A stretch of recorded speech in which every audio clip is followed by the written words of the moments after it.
आज आपकी confusion A and the को लेकर दूर होने वाली है। ए एंड द का यूज कहाँ करना है, कहाँ नहीं करना है, इस विषय पर आज हम चर्चा करेंगे, तो बने रहिए वीडियो के लास्ट तक।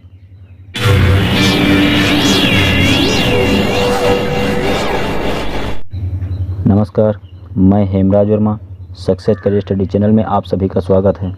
अगर आप इस चैनल पर पहली बार आए हैं तो चैनल को सब्सक्राइब कर बेल आइकन को प्रेस कर दें। अपलोड की गई वीडियो आप तक सबसे पहले पहुंचेगी। तो चलिए स्टार्ट करते हैं। आज का हमारा टॉपिक है इंग्लिश ग्रामर का आर्टिकल्स। आर्टिकल्स का मतलब क्या होता है? उपपद। उपपद जैसा कि शब्द से पता चलता है कि उप का मतलब क्या होता है? पहले। पद मतलब किसी शब्द से, तो किसी भी शब्द से पहले जो शब्द प्रयोग किया जाता है उसे क्या कहते हैं? उपपद। उपपद हमारे कौन कौन से हैं? ए, एन और द, ये हमारे क्या हैं? उपपद। आर्टिकल्स के कुछ और शब्द होते हैं, जैसे आर्टिकल्स मतलब धारा होता है, पॉलिटिक्स यानी इसको बोलते हैं धारा।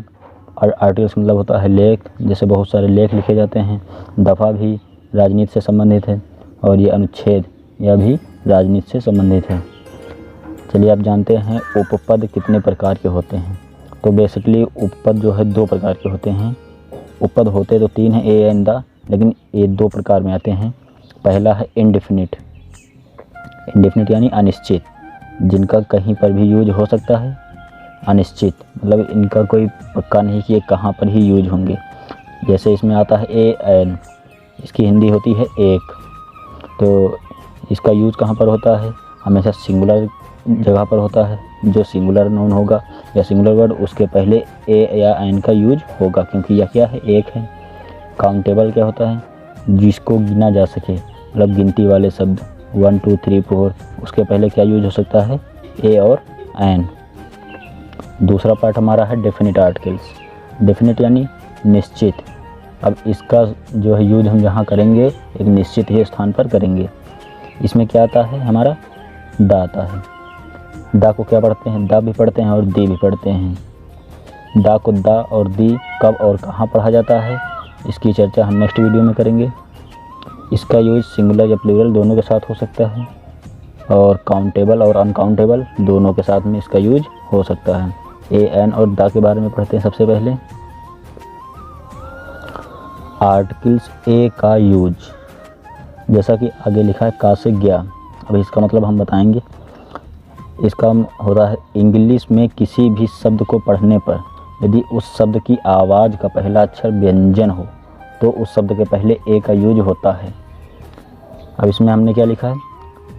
इंग्लिश में किसी भी शब्द को पढ़ो तो उस शब्द की आवाज़ का पहला अक्षर, मतलब उसका उच्चारण जो करेंगे उसकी आवाज़ का क्या होगा? पहला अक्षर क्या होना चाहिए?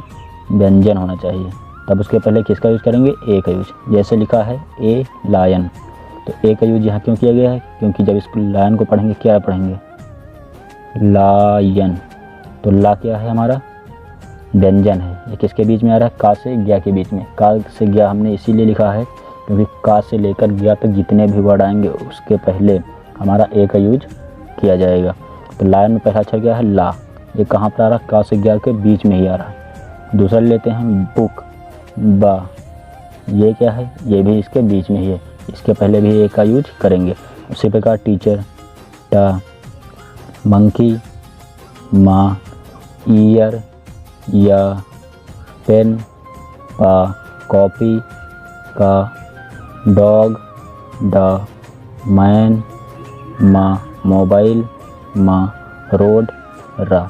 इस प्रकार हम देखते हैं कि ला, बा, टा ये सारे वर्ड जो है का से लेकर गया के बीच में ही आ रहे हैं, इसलिए हमने यहाँ पर किसका यूज किया है? सबके पहले ए का यूज किया है।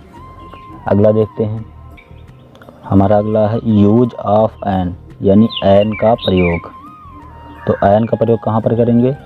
जब भी किसी भी शब्द को पढ़ेंगे और उसकी आवाज़ का पहला अक्षर क्या होगा? आ से लेकर आहा के मध्य में होगा, वहाँ पर किसका यूज करेंगे? एन का यूज। जैसे यदि किसी भी शब्द को पढ़ने पर उस शब्द की आवाज़ का पहला अक्षर क्या होना चाहिए? स्वर। आ से लेकर आहा तक, तो उस शब्द के पहले एन का यूज होता है। जैसे देख लेते हैं एग्जाम्पल। एप्पल, एप्पल लिखा, लिखा है एप्पल। अब इसको अगर हम पढ़ेंगे तो कहाँ से क्या पढ़ेंगे, ए से, एप्पल। ए क्या है हमारा, आ से लेकर आहा के मध्य में आता है, तो इसके पहले किसका यूज कर देंगे, एन का।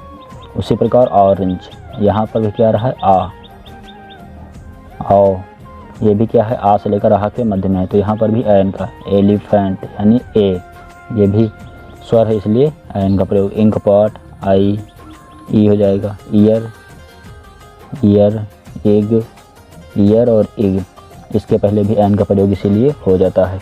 तो अगर कहीं भी इंग्लिश में ए और एन का यूज करना हो तो हम पहले उस शब्द को पढ़ेंगे।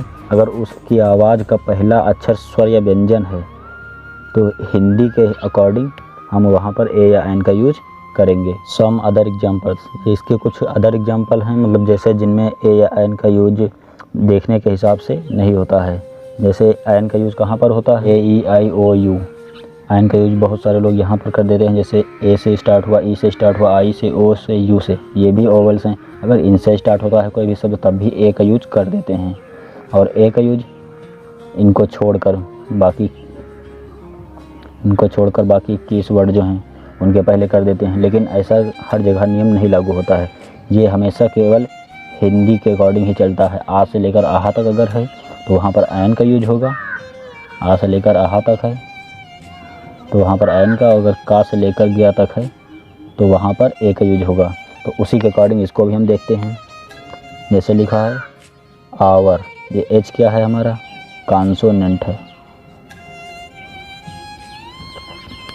अब इसके कॉन्सोनेंट के अकॉर्डिंग क्या होना चाहिए, ए का यूज होना चाहिए। यहाँ पर किसका यूज होना चाहिए, ए का, लेकिन यहाँ पर ए का यूज नहीं होगा। क्यों नहीं होगा, क्योंकि जब हम इसको पढ़ेंगे तो हमने क्या बताया था, किसी भी शब्द को पढ़ने पर उसकी आवाज़ का पहला अक्षर, तो लिखा है आवर, तो इसको पढ़ लेते हैं आवर। अब इसका पहला अक्षर क्या आया, आ, तो इसलिए यहाँ पर क्या हो जाएगा, एन। उसी प्रकार इसको पढ़ेंगे ऑनर,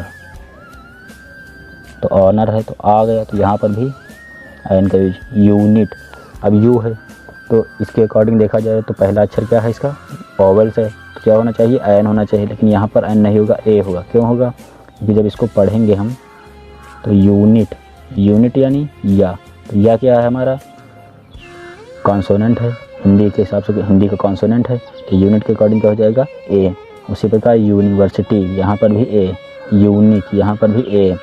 इसको क्या पढ़ते हैं, ऑनेस्ट, क्या पढ़ते हैं, ऑनेस्ट, तो आ के हिसाब से क्या हो जाएगा, यहाँ पर एन हो जाएगा।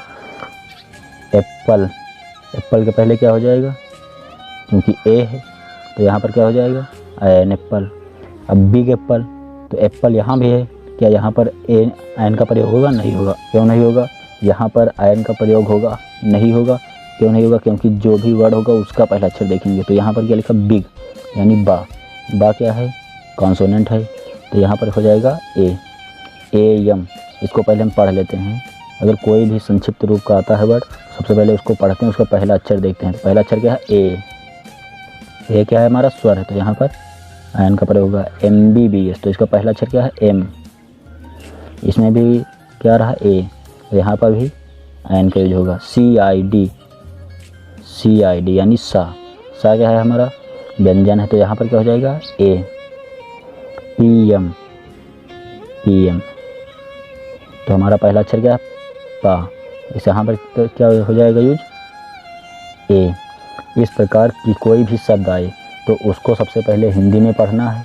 हिंदी में पढ़ने के बाद ही जिसका पहला जो अक्षर आता है, अगर वह स्वर है, हिंदी में अगर वह स्वर है तो वहाँ पर एन का यूज होगा, और अगर वह व्यंजन है तो ए का यूज होगा।